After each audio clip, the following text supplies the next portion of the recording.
Untuk mengetahui lebih lanjut terkait dengan kondisi terkini di lokasi bencana alam yang berada di Kabupaten Sukabumi tersebut, kita akan langsung bergabung dengan reporter BTV. Ada rekan Teguh Adi Prasetyo dan juru kamera Dava Sidik langsung dari lokasi di Sukabumi. Selamat sore Teguh, mungkin bisa Anda gambarkan saat ini Anda berada di titik mana dan seperti apa situasi di tempat Anda terkait dengan bencana tanah bergerak yang terjadi di Sukabumi tersebut?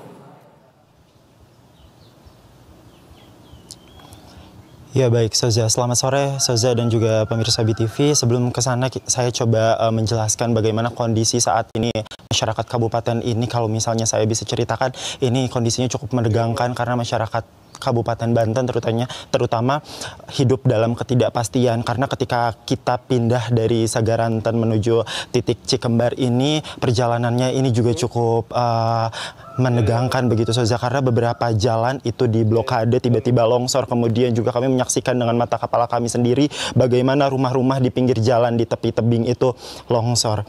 Dan saya coba memperlihatkan bagaimana kondisi di Cikembar. Juru kamera saya Dava Sidki akan coba melihat detail bagaimana kondisi di Cikembar ini Soza dan juga pemirsa BTV. Ini kurang lebih adalah salah satu atau salah dua rumah yang terdampak oleh pergeseran tanah karena memang di sini kabarnya ada 46 kakak, di mana 46 kakak ini rumahnya terdampak dari pergeseran tanah sehingga amblas ke dalam Soza dan juga pemirsa BTV.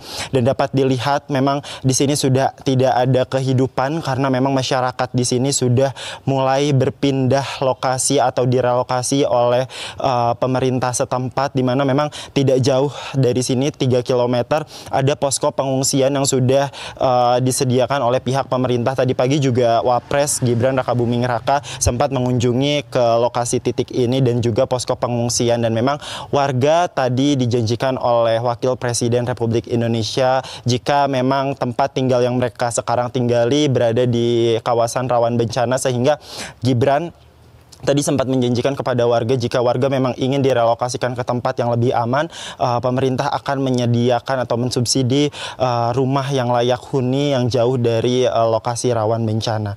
Dan Soza dan pemirsa BTV, sehingga saat ini korban jiwa yang sudah terhimpun oleh pihak pemerintah sudah ada 5 orang korban yang meninggal dunia, kemudian juga ada 7 orang korban yang belum ditemukan, kemudian juga ada korban yang ditemukan berupa bagian-bagian tubuhnya saja Soza, sehingga belum dapat diidentifikasi dan masih dalam proses pencarian oleh pihak tim SAR begitu Soza dan juga pemirsa BTV.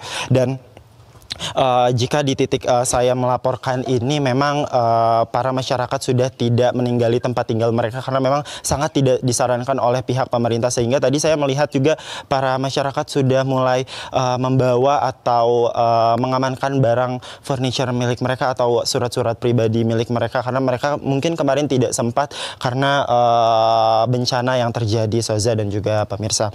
Dan jika saya bisa mereview bagaimana Kepala BMKG juga tadi datang ke sini menjelaskan bahwa bencana hidrometeorologi yang terjadi di Kabupaten Banten ini merupakan bencana yang cukup parah karena memang ini juga di luar prediksi karena BMKG juga menjelaskan bahwa bencana ini disebabkan oleh siklon tropis yang siklon tropis ini baru muncul bibitnya karena memang berbeda dengan siklon tropis yang sudah ada sebelumnya yang mungkin dampaknya tidak sebesar ini. Dan tadi juga pihak BMKG menjelaskan bahwa selain Kabupaten Sukabumi ada titik-titik lain yang rawan bencana seperti Cianjur, kemudian juga Banten bagian selatan, kemudian juga ada Majalengka.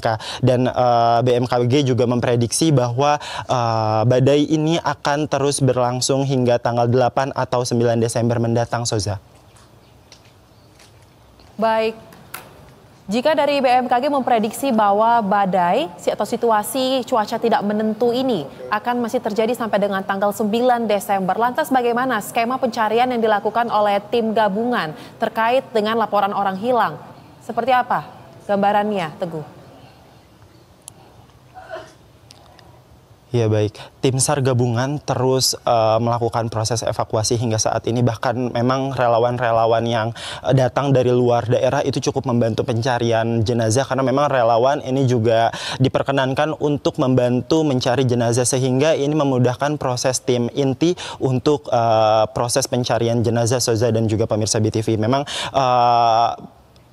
bencana ini akan terjadi mungkin cukup lama daripada biasanya karena ini merupakan siklus tahunan di mana tahun sebelumnya juga mungkin terjadi Soza dan juga pemirsa BTV di Cianjur dan beberapa titik lainnya, dan ini merupakan terparah karena hingga menelan puluhan korban jiwa Soza dan pemirsa BTV. Dan memang proses pencarian akan terus dilakukan oleh tim SAR dan juga tim relawan, dan hingga saat ini proses pencarian sudah dilakukan berkembang dari pencarian yang mungkin hanya manual menggunakan beberapa alat yang seadanya. Sekarang sudah ada beberapa titik, sudah ada eskavator dan juga alat-alat pendukung lainnya dan penunjang lainnya, Soza.